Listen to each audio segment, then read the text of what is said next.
Hello, and welcome to the webinar, Strategizing for 2027 and Beyond, Part 1, Benchmarking Your Innovation Investment. My name is Anthony Schiavo. I'm a Senior Director and a Principal Analyst here at Lux Research, and I will be moderating today's session. Presenting today is my colleague, Dr. Ari Van Berkel. He is the Chief Product Officer here at Lux. Throughout this webinar, you can type any questions you have into the box on your screen. Time permitting, we will answer all the questions that we can. If your question does not get answered, please do not hesitate to email it to questions@luxresearchinc.com and we will respond. If at any point you experience technical difficulties, such as a frozen screen, simply refresh your browser and check your internet connection. Before we start the webinar, a quick word about who we are. Lux Research helps organizations make more confident innovation decisions about what matters next.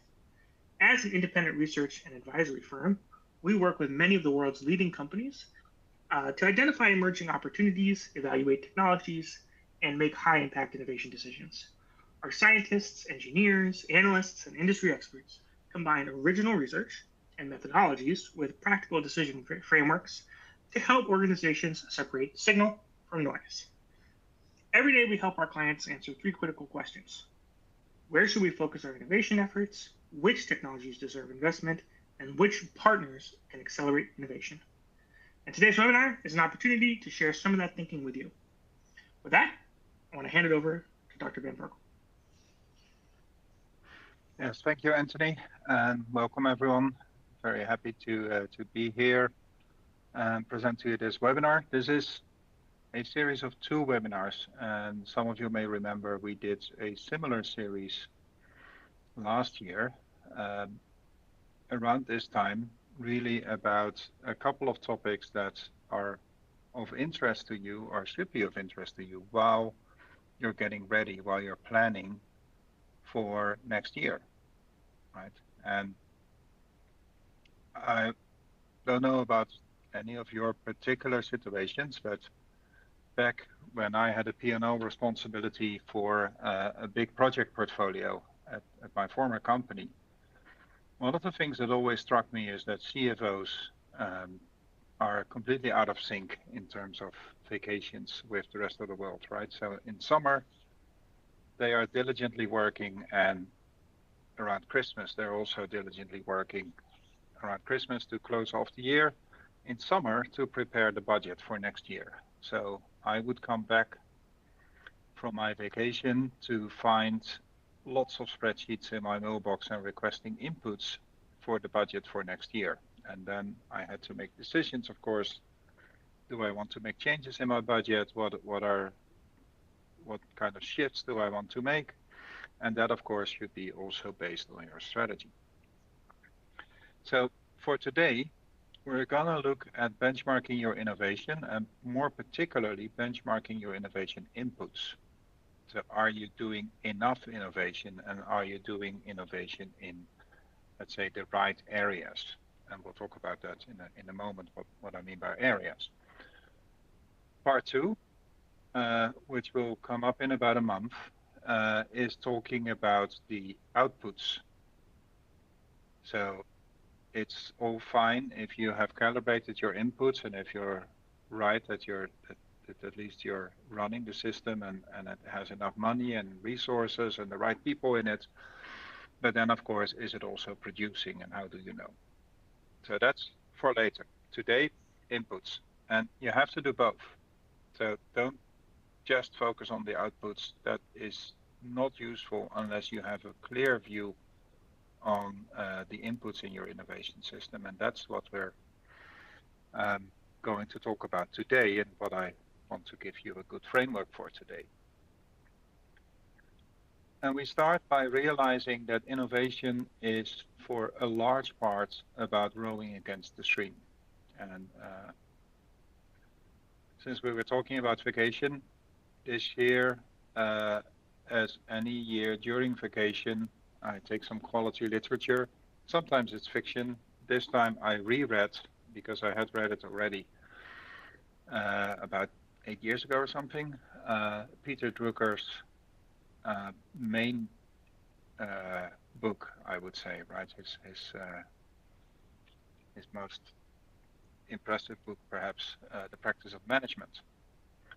And of course, there's this famous quote in The Practice of Management, quite at the start actually, which is any business enterprise has two, and only two, basic functions: marketing and innovation. Now, of course, I work at Lux, so I really like this quote because we provide services to two main functions in any company, and those two main functions are marketing and innovation. Well, what does it really mean? Why does he say this? Right? Because we all know that a business enterprise has many other functions.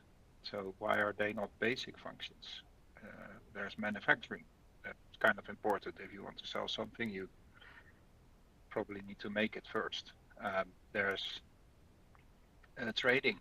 There's human resources. There's all sorts of functions.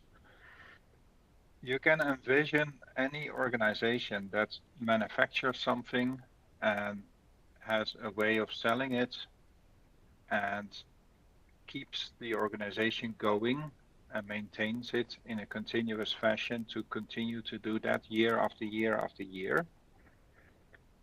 That organization, if it doesn't also tries to expand its market and evolve the product it's offering, is not a business enterprise. And there are organizations like that, right? We can have a debate about it, but take a university or a school. It's not a business enterprise. One might argue they do innovate, they respond to changing demand, but they don't innovate the product as a course of business, right? That it's not their basic function. Governments, similarly. Businesses, if you have a business enterprise, you need to innovate. And the issue, of course, is everyone else is doing the same.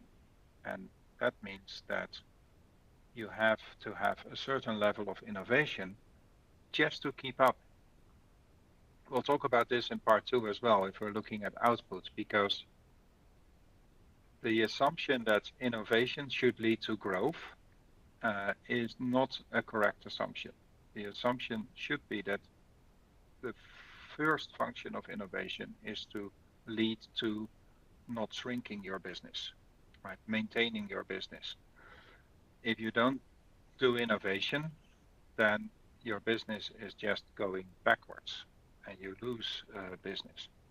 Of course, innovation should also enable growth.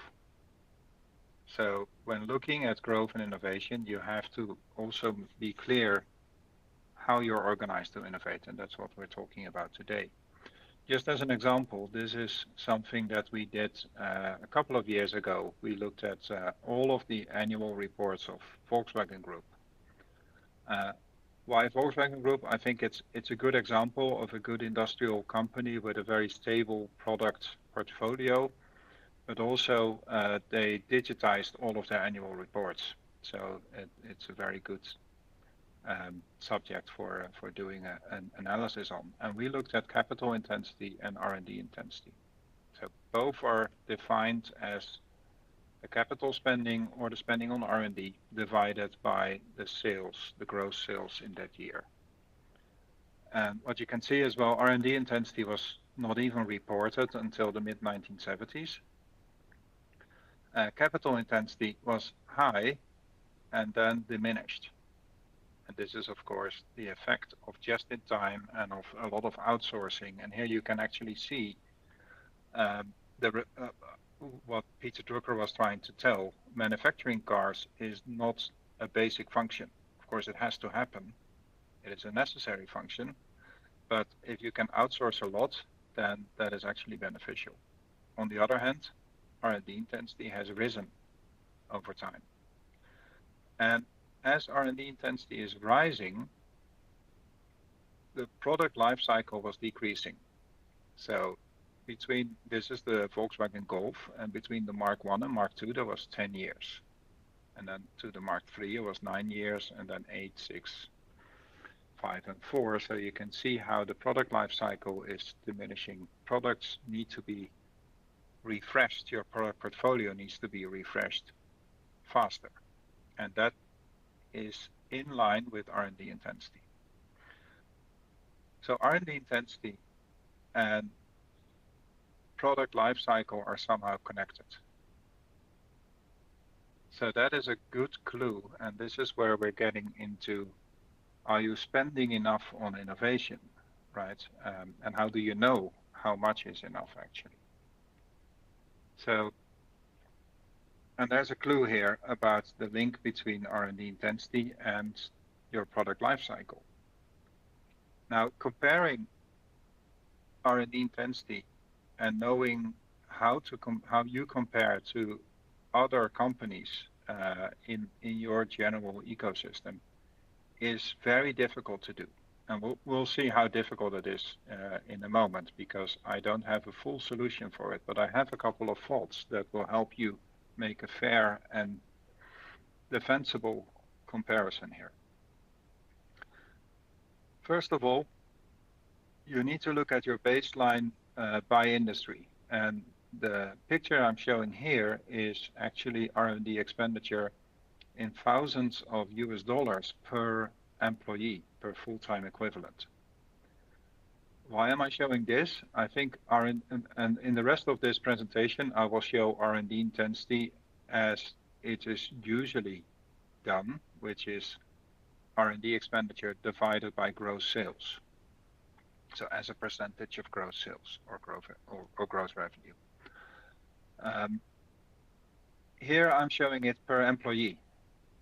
First of all, it gives good numbers that are relatively easy to remember, and it gives you a kind of a basic idea of the magnitude, right? So it's for medical equipment, it's about the median is about 24,000 per full-time equivalent, right? And the 15th percentile, so 15% of the companies in medical equipment are spending less than 8,500 per FTE.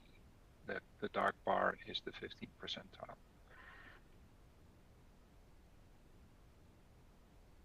The employment is a little less whimsical than sales, and that's why I like this number.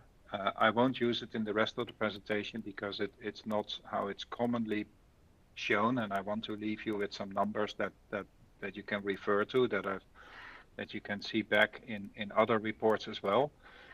But sales can be very very noisy, right? Sales may be high one year, maybe lower another year, and maybe, whereas R&D expenditure is often tied to the size of your R&D organization, which is not so dynamic. So using a number like this, comparing it in dollars per full-time equivalent is a bit more steady and gives you a bit more of a better idea of what a normal, let's say, average number should be. So if you're on the medium, and if you're, say, in specialty chemicals, you should expect to spend roughly 12,500 per employee. It's interesting how, and this is slightly counterintuitive, right? Commodity chemicals here looks like it has a higher R&D intensity than specialty chemicals. That's counterintuitive, and if you compare it to sales, you will see that that's not in fact true. However, you need to keep in mind that commodity chemicals is quite labor extensive. There's not a lot of people employed in the commodity chemicals business compared to specialty chemicals, which is more labor intensive.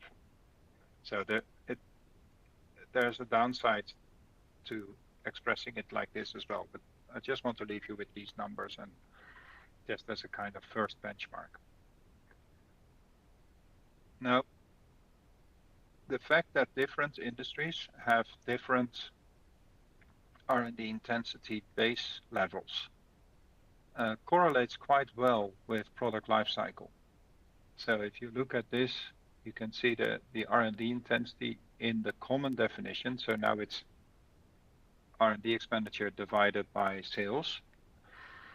And you can see how R&D intensity increases as the product life cycle, as the product refresh rate, which is 1 divided by the product life cycle, increases. So the refresh rate is kind of a frequency, right? It's one, the unit is 1 per year. So if you have a refresh rate of 0.3, it means on average every 3 years you rejuvenate, you change your product portfolio.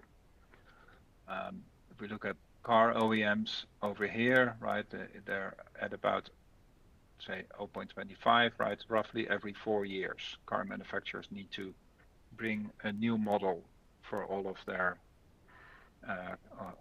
cars, all of the models on the market.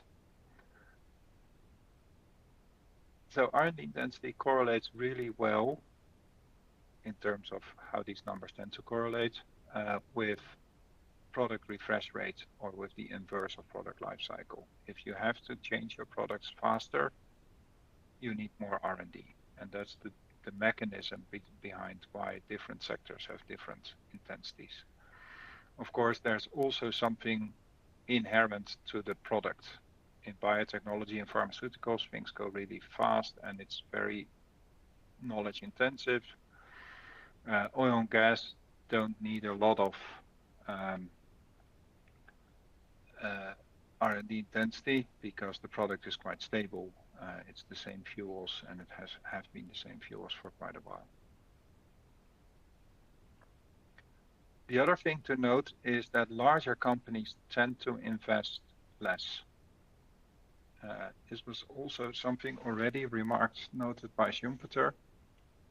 And it's actually true. You can see it in the data. You can see for oil and gas, it is less pronounced. So I think for oil and gas companies, that is not entirely true. It's not a good guidance. But for most other sectors, you can see that as the company becomes bigger, the R&D intensity decreases. Of course, because the company is bigger and the sales are bigger, they still spend in absolute terms more on R&D than small companies. Now, it also is, of course, quite nice to note that in the extreme of a startup, where the firm size is basically 0 in terms of revenue, the R&D intensity goes to 100%. So it's even mathematically, right, the limiting case supports this. So what does it mean? How can you benchmark whether you're doing enough? Well, you can look at your sector. You can look at your sector median, which is shown here. You can, if you want to correct for company size, if that's important in your environment, and then within a sector, you can once again look at product refresh rate and your R&D intensity normalized for your company size, and you can see something like this. Well, I'm showing just one picture. This is for specialty chemicals, and you can see that there's still a mild dependence on product refresh rate. So if you as a company want to change your product portfolio faster than your peers, you will need to spend a bit more money. Where things get interesting now is with the line that you show here. So, and this is where we get back to rowing against the stream.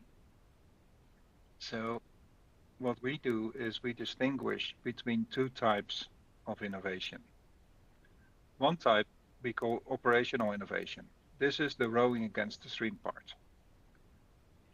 In operational innovation, you're doing innovation just to keep up with your product portfolio. So this is Volkswagen, who knows they have to release a new product regularly. And it used to be once every 10 years, and now it's once every 4 years. They have to release a new product, and to do that, they need innovation and they need to invest in R&D. They need to add new features to the car in a regular rhythm. And so operational innovation is required. It's not optional. If you don't do it, you will simply lose revenue over time. It has hard milestones. There's no wiggle room, right? You have to release that new model Okay, maybe you can postpone it by 3 months, but that's already creating uncertainty in the market. It's also market driven. So even the timelines are not optional for you. If your competitors decide to go faster, then you basically have no option. Some people think it's incremental innovation, but that's not always true. It could mean that you have to add entirely new non-incremental things to your product. To stick with car manufacturers, at some point they had to add things like airbags or catalyst converters to the car. And those were alien things to the industry. They did not necessarily have the required knowledge or even the people who could do that in-house. So this was clearly a non-incremental innovation, but still pertinent to the current product portfolio. If you want to measure operational innovation, you have to measure it in the same way that you do with manufacturing. It's about efficiency, it's about delivering on time, it's about the quality. That is what you need to be measuring for operational innovation. For expansive innovation, and this is expansive with an A, so it's about expanding your business. That is much more of an investment proposition, and this is where you aim for company growth. So where you don't, well, operational innovation, you can aim for growing your market share, of course. So you can try and make that about growth as well, but the minimum requirement there is that you just maintain your position. Expansive innovation, you try to grow. And so this is optional. There are companies who don't feel the need to do this, and they grow in other ways. They grow through mergers and acquisitions, for example, or they don't grow. This is still time sensitive. You need to grab the opportunity when it arises, but usually the deadlines are not as fixed as with operational. This can be incremental innovation. For example, you make an incremental change to a product to make it suitable for an entirely different market all of a sudden. That is entirely possible, but very often it's also disruptive or transformational. And success here is measured as an investment metric. So it's like investing in another business, or for that matter, investing in a startup.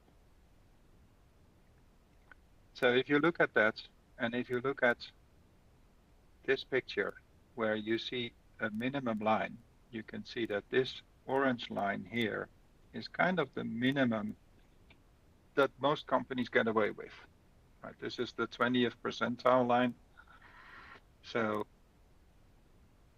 20% of the companies invest this much or less, and apparently are getting away with it. We don't go to the absolute bare minimum, like the 5 percentile line or something like that, because we need to allow for the possibility that some of these companies actually made a mistake and they're not actually getting away with it.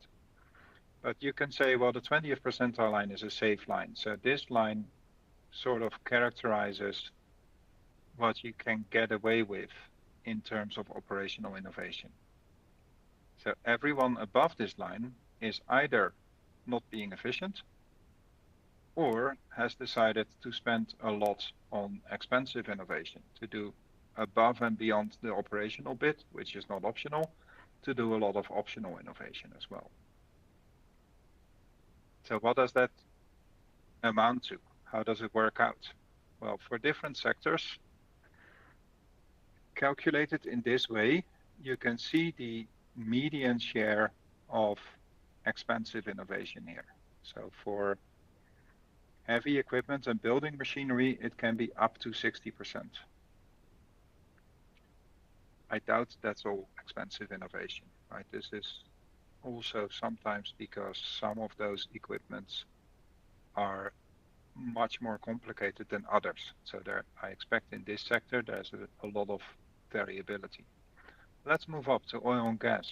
Right? Oil and gas producers, it's about 55% expensive innovation. And that, in my experience, sounds about right. Oil and gas companies do look around a lot, and they do look at things like renewable energy or they invest in additional chemical capabilities. That they do have a very wide view outside of the remit of their own product portfolio. And you can see all the others here. I won't go into everyone, but if you would like to discuss any of these bars with us, then of course we're more than happy to jump on a call with you and discuss.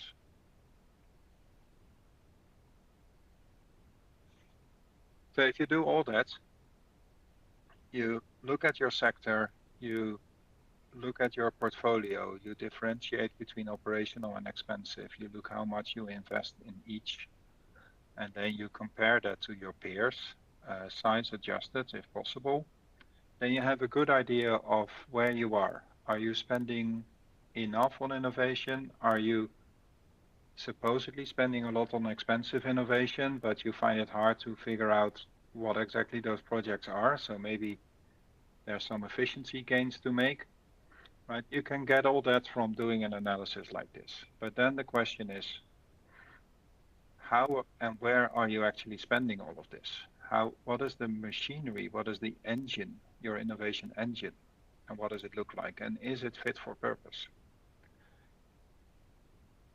For us, when we're looking at the innovation engine, we tend to look at the components of the engine first. So how complete is your engine? And here you can see you can act on 3 horizons, assuming everyone is pretty familiar with the horizon model, right? Horizon 1 is your core activities, really focusing on your core product and market, which could still be expensive innovation if you develop additional products for the same market, for example. Horizon 2 is about adjacencies, and Horizon 3 is really transformational, usually long-term investments. And on those horizons, there are 3 basic modes of operation, modes of innovation that you can deploy. One is building, another one is partnering, and then you can invest. And you can see for each of these, the kind of activity, the kind of department or unit that would do that. So if you're building on Horizon 1, typically that's your division or your business unit R&D that's doing that. Whereas on Horizon 2, it tends to be your corporate R&D. And on Horizon 3, it's still corporate R&D, and sometimes you also have incubators there. And so for partnering, Horizon 1, maybe you're partnering with some supplier or with a customer, or you're doing some co-creation,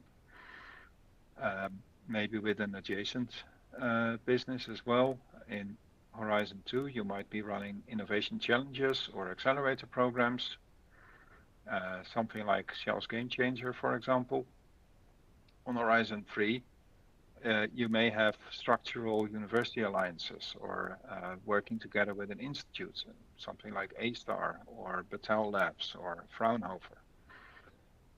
And on investment, same thing, right? Horizon 1 could be mergers and acquisitions, mostly driven from the business unit, so immediately tied to your current products. Whereas on Horizon 2, it may be more of strategic venture investments. It may be establishing joint ventures, for example. DSM has a rich history of creating joint ventures, which were all Horizon 2-ish. Horizon 3 may be much more corporate venture capital, for example. So which one of these units do you have? It says here, how complete is your innovation engine? I was hesitating on the word complete because complete doesn't mean that you need to have all of these units. This is your menu, but complete means, do you have the elements from the menu that you believe you need? So if you don't think you have a need for CVC, or if you don't even think you have a need for anything on Horizon 3, that is a strategy decision by you and your company. And if you don't need it, then a complete innovation engine is just these first 6 blocks, perhaps. Or if you think I can do without any investment activity, fair enough. That is a decision. That is not a prescription. This is only one part of it. The other part is your engine actually running? So there we look at how are you managing things through these blocks. For example, can developments graduate from Horizon 3 to Horizon 2? Do you have activities in Horizon 3 that at one point you say, we need to move this to another mode of working here, right? We've explored it, we've done the broad research, we've done the university collaboration. Now we need to take this development, move it to Horizon 2, which means we are going to involve our business units maybe, we're going to evolve our strategic business development. Do you have a way of describing how that process works? Right? If you don't, you score low, obviously. If it's ad hoc, so you have one or two examples, but you have no process, then you score a bit higher. If it's well defined, but you don't really have any examples to show that whatever you defined works, then of course you score a bit higher, but still not high. And then of course you have managed and optimized. The other elements here are scale up, so moving from Horizon 2 to Horizon 1. Integrating, can you take something from external, like a startup, and have you shown success in taking the startup and integrating it in your own operations? Something that's often neglected is spin-outs. Can you take internal, no longer relevant developments, or maybe even serendipical developments, that you happen to develop something but you really have no use for it? Are you effective in spinning that out? Do you have a licensing business, or do you have a spin out or a startup incubator or something? And then, are you able to steer? Do you have enough influence on your ecosystem to move your ecosystem, to change your ecosystem in a desired direction? And are you able to sense? Can you sense changes in your ecosystem and respond to them? Does a changing ecosystem, does it have an effect on your planning of your innovation? So we've done this analysis for quite a few companies, and I'm showing a couple of those results here. I'm not showing the actual companies. Throughout this presentation, I'm not showing company names. That is very much on purpose. Benchmarking is a sensitive activity, and the results should be discussed, should not just be thrown out there. So you won't see us showing a big picture with company A is here and company B is over there, because that is not useful for anyone, and it's prone to a lot of debate that is not productive. You need to look at where you are, and then you need to not look at, right, it's not the purpose for everyone to be in the top right corner of this chart. The purpose is to be in the place where you should be, which is appropriate for your investment and for your innovation efforts and your innovation targets. And that's what this is about. And you can see here how energy companies and chemical companies and industrial technology companies, right, the likes of ABB and GE and Siemens, how they fit on here.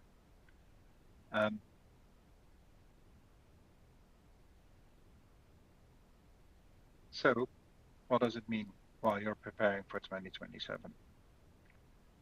We'll get in part 2 to the output, but meanwhile, get grounded in both how much you're spending and how you're spending compared to your peers, and in how you're organized. Right? So you need to differentiate between operational and expensive innovation. Compare that to your peers in the way that I described, normalized to your sector and, if possible, to your company size, and decide if that is a reasonable investment and a reasonable distribution. So is the split between operational and expensive innovation as you found it in your portfolio, is that on par with what everyone else is doing? Or maybe you're being inefficient, or maybe you're spending too little on operational, you're falling behind without noticing it yet, because you only notice that you're falling behind on operational innovation after, say, 1 or 2 product life cycles. So if your product life cycle is 3 years, you will notice after about 5 years that you've been doing not enough, which of course is too late. Then look at your organizations, right? Do you have all the functions that you need? Are those functions, are they right sized? Are the ratios between those functions as you like it? And do you find evidence of a flow between those different functions? Is that working? And then set your priorities. Right? What are changes that you want to make next year? And maybe you don't want to make changes. Good, as long as that's conscious decision, that you think everything's fine. We're doing never, right? Don't change the winning team. Good, as long as that's a decision and not an automatism, right? And then look at what products do you want to prioritize for your operational innovation, and where do you see opportunities for expensive innovation? So with that, we'll conclude this first part, and I'll leave it to my esteemed colleague to see if there have been any questions. Probably not. Probably everything was quite clear, right? Everything was clear. There's no questions. No, thank you so much. We will be taking questions. There are a few questions. Again, if you have questions, you can type them into the questions box. If we don't get to your question on this call, someone will be in touch after the webinar. Now, Ari, I do want to be a little sensitive to time here, but I do want to get to at least 1 or 2 questions. So there's a number of questions here, about some of the specific innovation approaches, things like CVC, for example, that you touched on. But I think, another sort of category of questions I'm seeing is more on, how do we operationalize this, right? If you're an innovation leader, you maybe don't have all of the capacity to make these kind of structural changes, or at least not make them quickly. So, do you have any thoughts about what people can do maybe in the next 6 months or the remaining period of this year, how they can take some of this and kind of operationalize it in a more immediate or a more sort of on the ground sense?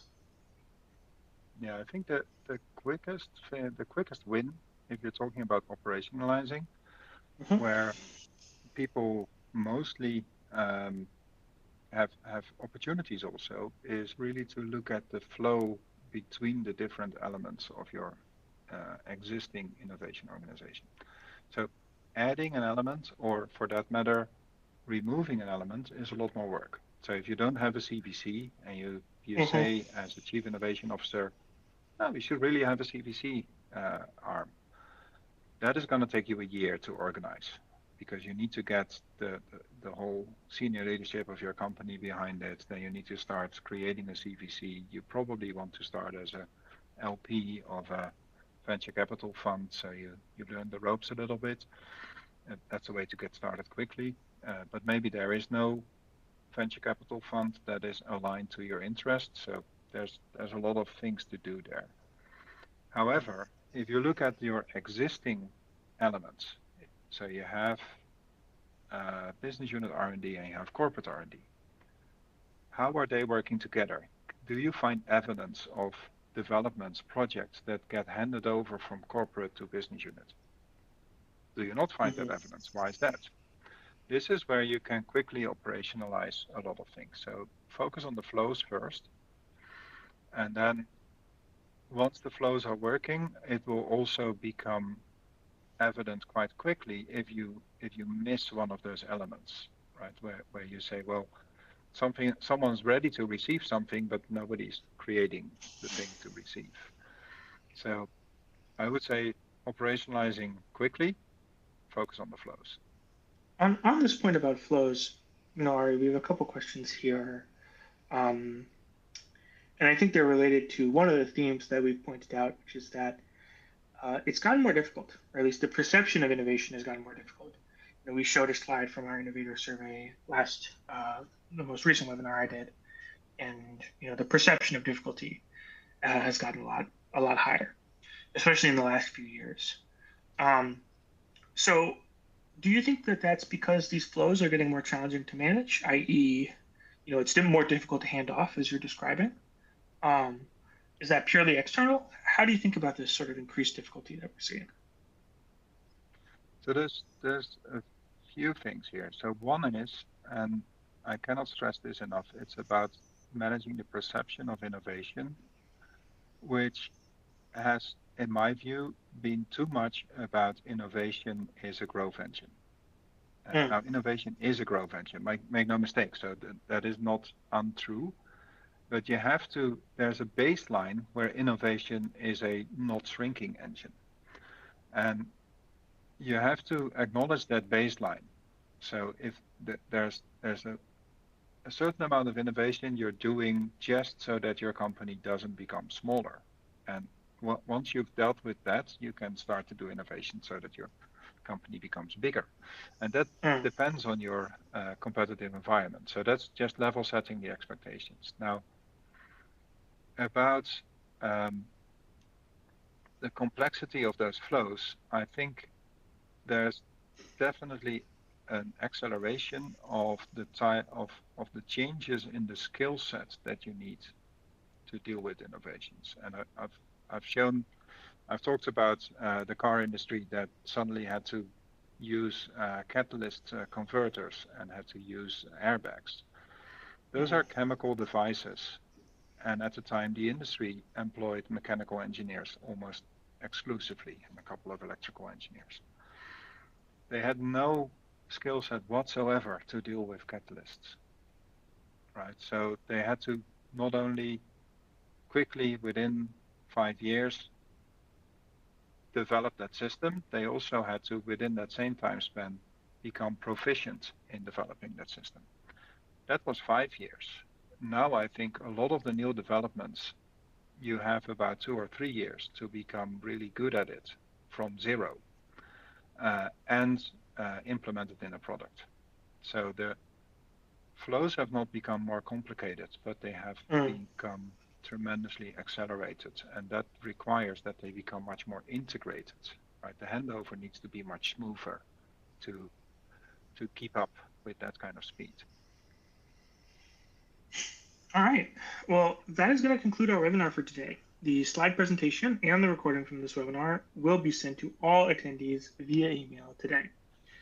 After leaving this webinar, you will be prompted to complete a survey on today's presentation. We always appreciate any feedback that you may have, and that helps us inform and improve future webinars. You can also take a moment to check out our upcoming webinars on our website, check out our blog, and we thank you for joining us. Have a great day.